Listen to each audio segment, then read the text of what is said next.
Hey, so I wanted to do a video version of the tutorial that I put out on my website last week, and it will, as the title of this video suggests, involve setting up the Tailwind CSS framework.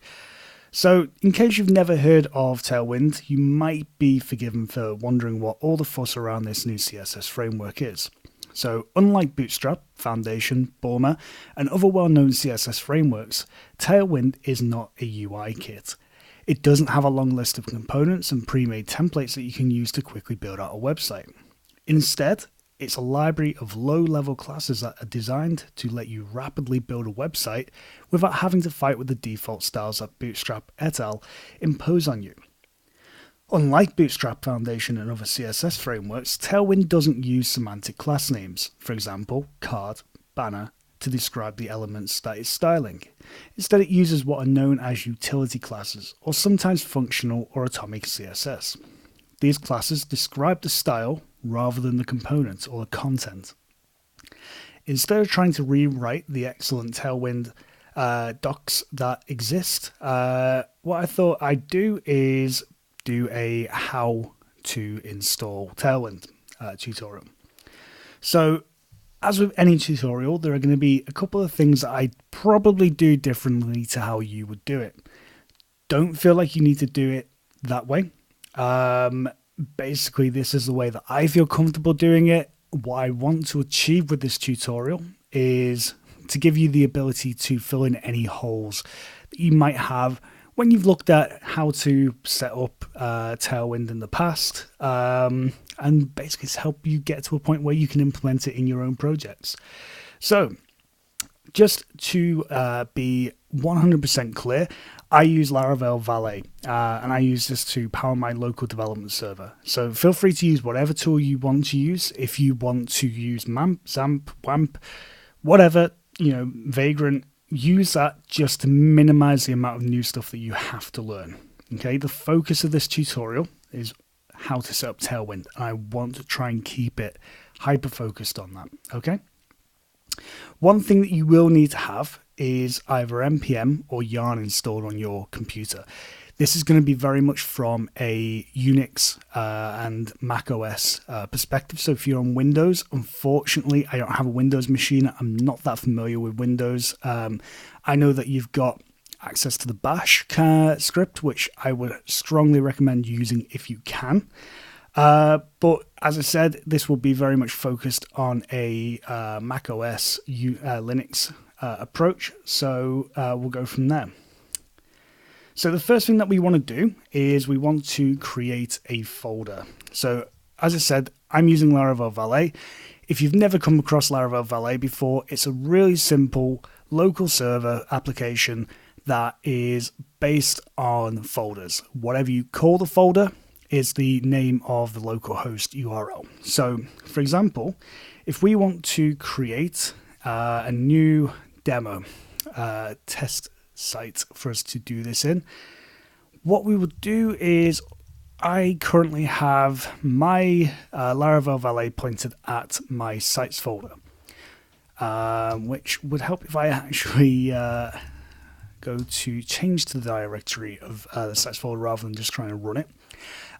So we are now in the sites folder, and what I'm going to do is I'm just going to create a new folder. So mkdir, which is shorthand for make directory, and we're going to call this demo.tailwind CSS. Let's just keep it simple like that, and what that'll give me is a URL that I can use in the browser, which will be demo.tailwindcss.localhost.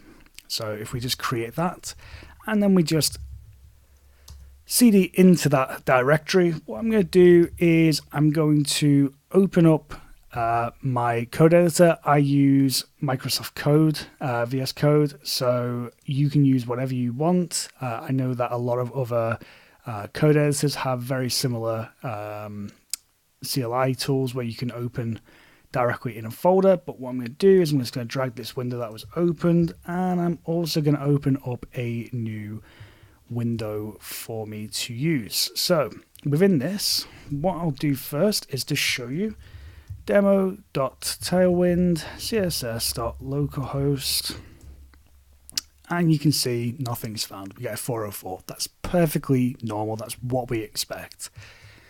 If we go back to VS Code and we just create a new file, and let's just call this index.html. I'm going to go very much from a basic HTML perspective. I don't want to be looking at how to set this up in Vue or React or PHP or Rails or whatever application you're using. I want to try and keep it at an absolute baseline. Because this is a front-end tool, it's not necessarily something that relies on a back-end framework. So you should be able to work out how to implement this from whatever tool set that you're using from this tutorial, hopefully. If not, leave a comment in the below the video and I will look to rectify it. So what I'm going to do here is I'm just going to quickly use the Emmet shorthand to give me a quick framework, and we're going to call this Tailwind CSS Setup Demo, just so that we can then switch to the browser, refresh, and sure enough, we can see in the title at the top, we have got Tailwind CSS Setup Demo in the tab, which means that it's all working. So the next thing that we are going to do is we are going to drop in some text. In fact, actually, let's write this out. We're going to create a section because it's semantically within HTML. This is going to be a group of content, but it's not going to be an article. It's not going to be anything like that. We're just going to say maybe it's a replica of the Bootstrap Jumbotron, which would be a hero/banner element, which is a section.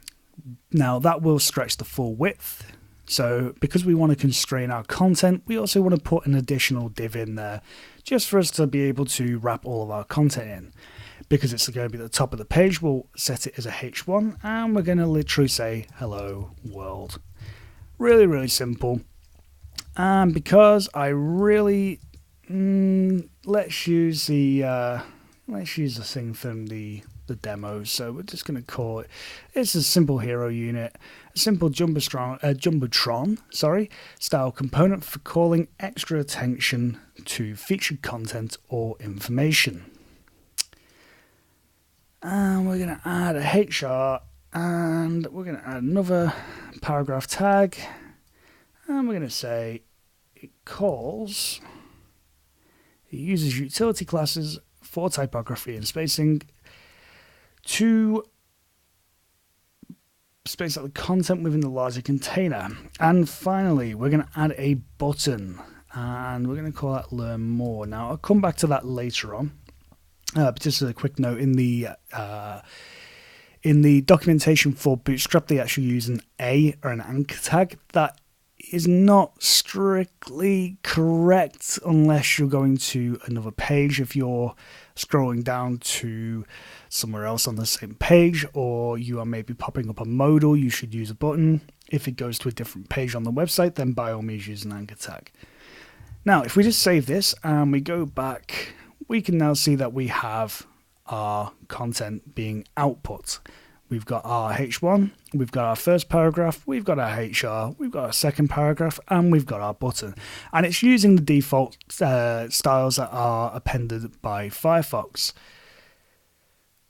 Now, what we need to do next is we need to set up our package manager. Now, you can use Tailwind via the CDN, and there is not anything wrong with that. The only problem is that you will not get access to the full range of power that the framework uses. So I'm just going to pull in the CDN link from the website right now, and we can see if we put that in, hey presto, it changes because Tailwind has a number of reset properties, and we can see that that basically removes everything. So, you could literally now, with the HR, we could literally say class, and let's say border top, border gray, dark, padding Y of, let's say, 4 pixels, which in the default scale is 16 pixels or 1 rem. And if we come back, in theory, yep, there we go. We can see that we've now got that we might want to change that to margin, and yep, sorry, that's it. We wanted margin rather than padding, but we can now see that we've got that default style. Maybe we want to make it a little bit wider, which would be just adding 2 pixels, but we can see now that that is pretty much how the default style would be applied. What we can also do is we can add a class to the div, as we said, to contain the content, and we're going to use the utility mx, so margin on the x-axis, left to right, and we're going to set both values to auto. And this will just bring everything in, just constrain it a little bit. The container breakpoints are based on the breakpoints that are defined within the Tailwind config. In the CDM version, that's the default values, which, don't quote me, but I think are 480, 760, 920, 968, possibly, I can't remember, 960, and then it is 1200 at maximum width, and that is what we are seeing here. We are seeing a maximum width of 1200 pixels. So if we come back here, what we're going to do now is we're just going to remove the CDM because we don't want that here right now. So we're going to bring it back so we get the default values. And then what we're going to do is we're going to look at setting up our package manager, because the package manager will allow us to compile the Tailwind config, and that will give us the maximum power that is available through the system. So let's just switch over to my terminal, and what I'm going to do is I'm going to do it the way that I do it, which is using Yarn. Now, if you've never used Yarn and you've never heard of Yarn, it is the version of NPM that Facebook and I believe maybe 2 or 3 other companies were involved in, which aim to make significant improvements to Node Package Manager. It acts as effectively a wrapper around it. It can access all the same packages. It's just a slightly different syntax. And to be honest, a lot of the things have been rectified in NPM now, from what I understand. So it's not particularly any better. It's just something that I'm still used to. So we're going to use yarn add, and this would be the same as saying npm I. We're going to say yarn add, and we are going to actually do something slightly different first. Sorry, jumping the gun there. We're going to init a package.json file. So we need a package.json file in order to be able to store everything in. So this is again the same as if we were to type npm init, same thing. And we're just going to use the default values for right now, because to be honest, we don't really need to worry too much about this. And let's just set this to yes on private. You probably won't get that on npm. I think the private question is something that's limited to Yarn, so don't worry if you are using npm, don't see that value.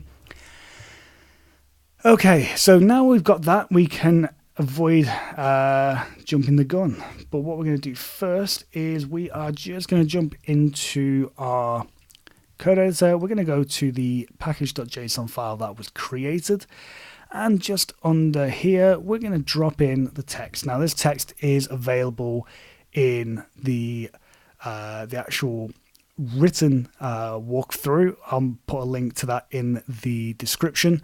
And this is just basically a set of npm scripts, or Yarn scripts in this case, that will be able to run a series of commands that are related to the node, underlying node program application, and will enable us to compile everything that we need to do. It has 2 key different settings, which is production and development, and then we also have a watch command, which basically just runs development, and also as a watch flag. Now, if you've never used watch before, it just means that instead of every time you're making a change and having to re-enter into your terminal window, yarn dev, you can literally just run yarn watch, and if every time it detects a change, it will update and recompile your CSS and JavaScript. So the next thing that we want to do is we now want to install Tailwind. So we're going to literally use yarn add tailwind.css. As I said, this would be exactly the same as typing npm I Tailwind CSS, and then save dev. Now, the reason why we're doing this, saving it as a development dependency rather than just a regular dependency, is because we're not going to be accessing this as a raw file. It's going to be compiled into a master file, which will be the one that we call into the actual site. And it's one of those things, it's just about being clean and to some extent more secure in that you're not leaving packages that you don't require lying around on a live server. So while this just installs, what we're going to look at doing is adding some of the structure that we're going to need. So I like to use src, so source, to hold all of my uncompiled assets. And for anything to do with CSS files, I always put it in a styles file. There's always a complementary scripts file. Sometimes there's an images file, sometimes there's a font style file, but we won't go into that today. Literally going to have styles and scripts.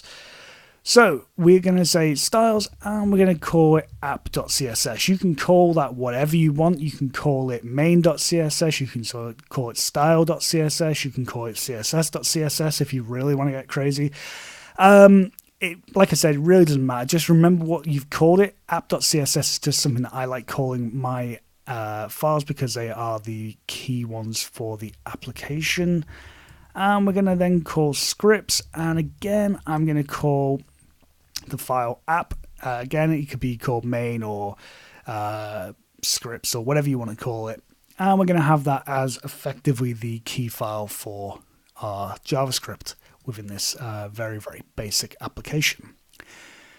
So we've now got styles, we've now got app. And what we're going to do is we're going to look at using the @Tailwind directive. Now what I'll do is I'll go to the Tailwind CSS website just so that we can actually see what's going on with this. So if you get stuck at any point, you can go to the Tailwind documentation, click on installation, and you'll be able to see number 3, we have a use Tailwind CSS in your Tailwind in your CSS. So what we'll do is we'll just drag and copy this file and we'll put this in. Now it comes with a load of comments which are really useful if you ever end up using post CSS and you need to use the @import add-on or plugin. You do need to use a slightly different approach, and that's the @import Tailwind CSS. But I mean, you could literally, if you are going to use the default approach, you could literally strip all of this out and have it just on 3 lines, and that is all you need to have within your configuration file. So we're going to leave it just as that because I want to try and keep it as simple as possible, just so you're not losing sort of attention within reading the comments. So we've literally got these 3 directives. Now in theory, yeah, Tailwind is now installed. So what we now need to do is we now need to create a configuration file. Now, if we go back to the Tailwind documentation, you can see here, point 4, you need to create. Sorry, it's not actually point 4, apologies. It's point 2. We can see here, there is a CLI utility and we can literally copy that in. So it's the current folder into the nodes module folder, into the .bin folder, and look at Tailwind and then pass through the command of init. Now what this will do if you just hit enter is create a file called tailwind.js. Now this is the magic file within Tailwind where all of your configuration is stored. Now if you want to have a slightly different name for that file, maybe you are like me and you like having all your config files with a particular name configuration, say for example tailwind.config.js, you can pass in a name after init and it will call that file whatever it is. But just for the sake of making it simple, I'm literally going to just run the default command from the website and you'll see this, that it is on Tailwind CSS version 0.7.3, and it's created the config file, which is tailwind.js. So if we literally just run ls, we will see that there is now a tailwind.js file in our folder, along with obviously the source, the package.json, the index.html, the node modules, and our yarn-lock file. Now, yarn-lock might not be there if you're using npm, but it will probably, I think it's package.lock.json, something like that. It's been a while since I've used npm day in, day out, so you'll have to apologize, or I'll have to apologize. I can't remember off the top of my head. What we now need to do is we now need to install basically a preprocessor, because in order to compile or in order to be able to take the information from the configuration file that Tailwind provides and actually turn it into legitimate valid CSS, we need to compile it. Now what I'm going to do is I'm going to use my current build tool of choice, which is Laravel Mix, to basically do this. You can use whatever you want to use. If you want to use Gulp, you can use that. If you want to use Grunt, you can use that. Basically, my preference is just Laravel Mix at the moment. I have been a massive Gulp fan ever since I basically discovered it back in 2014, I think it was. I've been using Grunt for a little bit. Always felt it was a little bit not, sort of easily configurable. Felt like it was a bit more work than it needed to be. Gulp obviously is a lot more work, but you at least are able to see the nuts and bolts of what are going on rather than being hidden away in a black box. Laravel Mix goes more towards the grunt end, but it feels less like a black box of magic tricks, and it still makes you, or still gives you the impression that you've got a little bit more control of what's going on. Also, one thing that's probably worth noting is that although it has the name Laravel in it, you do not need to be using a Laravel project to make use of it. You can use it in any, I think, any project. You might not be able to use it in Rails or anything that isn't PHP. Not entirely sure. Haven't tried it on that, so apologies if you can't. But as far as I'm aware, for any PHP project, you are absolutely fine. So what we're going to do is we are going to run yarn add Laravel Mix, and again, because we don't need this live on the server, we're going to set it as a development dependency. Now this will run through what it needs to do. If you're wondering what powers Laravel Mix, it's actually built on top of Webpack. Now, if you've looked at moving from Gulp or Grunt to Webpack, you may have realized how complicated it is. Luckily, Laravel Mix is effectively a wrapper that sits on top of Webpack and gives you access. Jeffrey Way, the creator and the maintainer, says it gives you access to, I think, about 80% of use cases. It gives you access, enables you to use it for about 80% of use cases when you're using Mix. So kind of say, don't need to worry too much about what it is. He's built a really nice API on top of Webpack that makes it really easy to leverage the full power of the system without necessarily needing to dive into the horror config files that can quite often come out of Webpack builds.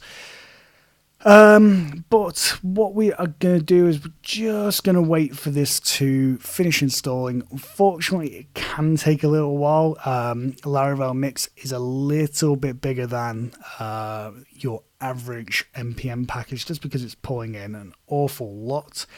But as soon as this is installed, what we will be looking at doing is basically configuring Laravel Mix to use PostCSS.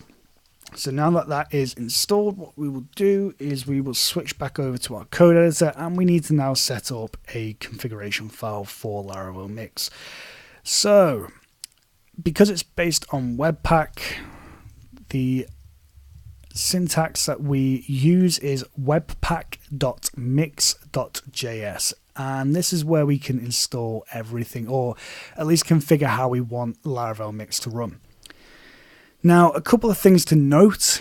You have to be quite explicit with Laravel Mix about the packages that you want to use. So, for example, because we want to use Mix, and I am using ES 2015 syntax here, we are going to set Mix to require, and we're going to require Laravel Mix.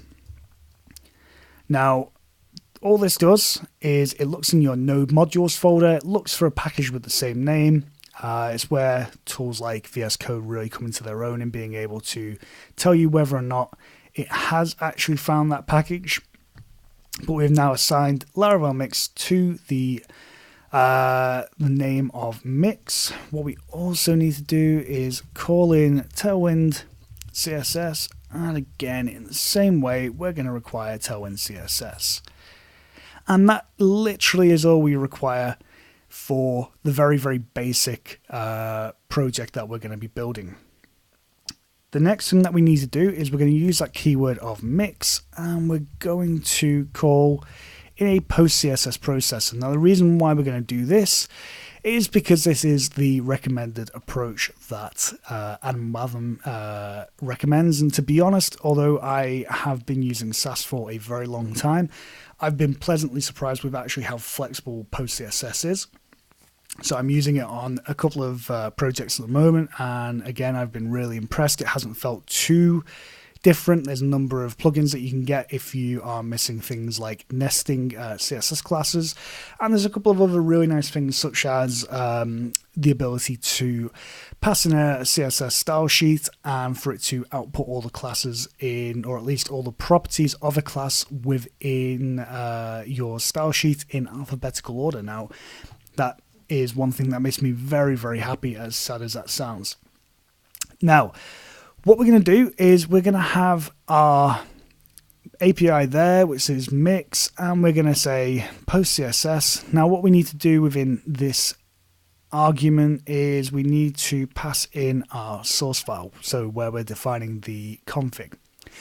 So in order to do that, we're going to pass in our current folder because we are in the project root, and we're going to say src styles app.css, and then a comma after that, and then we're going to define where we want to put it out. So we want to put it out into the root and into a folder called CSS.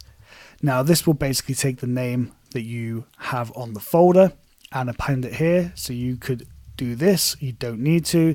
You could change it to this if you really wanted to, but I'm just going to leave it like this so that it outputs it by default. Now, there is one other thing that we need to do, which is we need to pass through a set of configuration.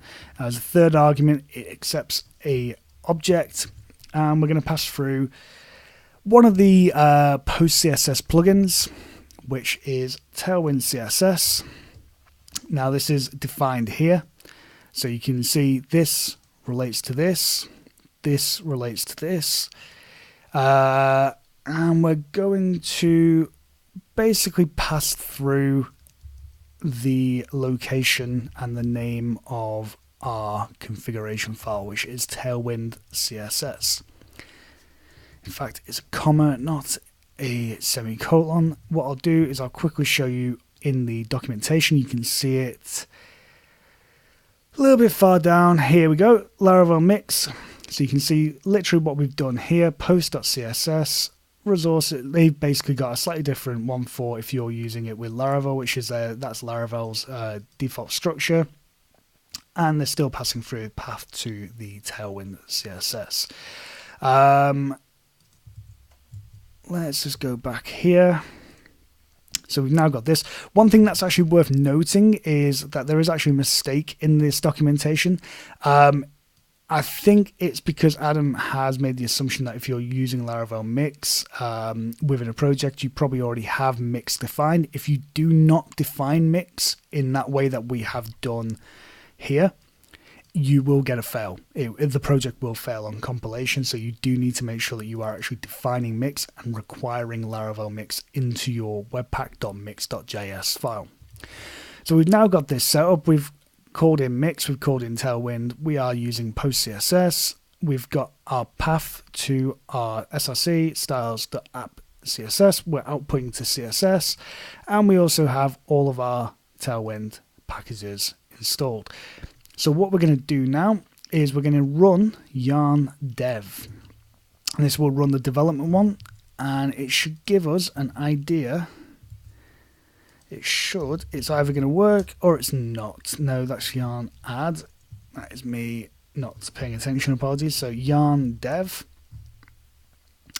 and you'll see here, this is the bit of code that was ran or is defined in the script file, and we can now see that it's building out the modules. And has it worked? It has worked. So if we see done and it's compiled, that means it's all worked fine. If it hasn't, feel free to leave a comment in the instructions or reach out to me on Twitter, and I will be more than happy to help. But we can now see that we have got a file that we didn't have before, which is app.css, and we can see that all of the utility classes, all of the reset has all been added, and we can now make use of it. So that file becomes this file. You can leave some of these out. So if you want to use your own pre-flight classes, so if you are more used to using normalize, you can do that. You can remove that. You can run yarn dev, and it will rebuild. And when we look back in that app.css file that is output, you will see that all of the normalized classes are no longer there, and it goes pretty much straight into all of our utility classes and the few components that are in there as default. So what we'll do is we'll just go back into that file and we re-add it because we do want that in there. And this time I'm going to use yarn watch. Now yarn watch, like I said, is very similar to yarn dev, just like it runs with a watch flag afterwards, which means that every time you save, it will automatically recompile instead of you having to go back to your terminal application and rerun yarn dev. So if we now go to our index.html, obviously, if we were to refresh the page, nothing would happen because we are not linking to the style. But if we go to that and we link in CSS app.css and refresh, hey presto, we've got our styles back again as we had with our demo. So that is literally all you need to do to set up Tailwind. Now, what I'll do as a quick bonus for this is I will just show you how to configure your JS to work in the same file, which would be, again, mix, because mix is our keyword. And we want to output mix.js, I think it is. And then we're going to run src scripts in this case, app.js. And then we can literally define JS as the folder that we want to output it to. Close that. Now, one thing that it's actually worth talking about is that if you make a change to the Laravel mix file, you will need to end watch if you have it running, because unfortunately it won't pick up those changes automatically. Now, if we rerun it, you can see here that it is installing additional dependencies. In this case, it's installing the view template compiler. I'm not entirely sure why it's doing that. It should only really be installing them when they're actually required, but I suppose at some point it might be that I require it. Just like compile, and we can now see that we have got these two files now being output. So if we come to here, we can actually see this. And even though that file is completely empty, because it's using Webpack, it will spit out 124 lines of configuration, which is almost completely and utterly pointless, but that is how app.js works when we are using Webpack. Now, all we need to do to include that in, obviously, is at the bottom of our body section is literally calling JS and app.js. And just for the sake of showing you it's working, we'll close that. We'll go into src scripts app and we'll say alert hello world. Because apparently developers have no imagination and we'll fall back to the easiest thing whenever we can. We can now see that that has recompiled automatically. So if we refresh that, there we go. We now get our hello world. Now, what I'll do is I'll leave it with you to have a look at playing with that. In the next episode, what I will do is I will look at introducing you to how to make use of the production commands. So I'll show you the absolute basic, which will be just running production to automatically minify all of the CSS and the JavaScript. And then I'll also show you how to make use of tools such as Purge CSS, which is an absolutely phenomenal tool for compressing your CSS classes and removing any classes that you don't actually need. So until then, I'll speak to you soon. If you have any comments, leave them below. Let me know what you thought of the video. If there's anything that you are not clear on, let me know. I can always come back, re-record, and make sure that the video makes sense. And if you want me to do any project-specific examples, then let me know.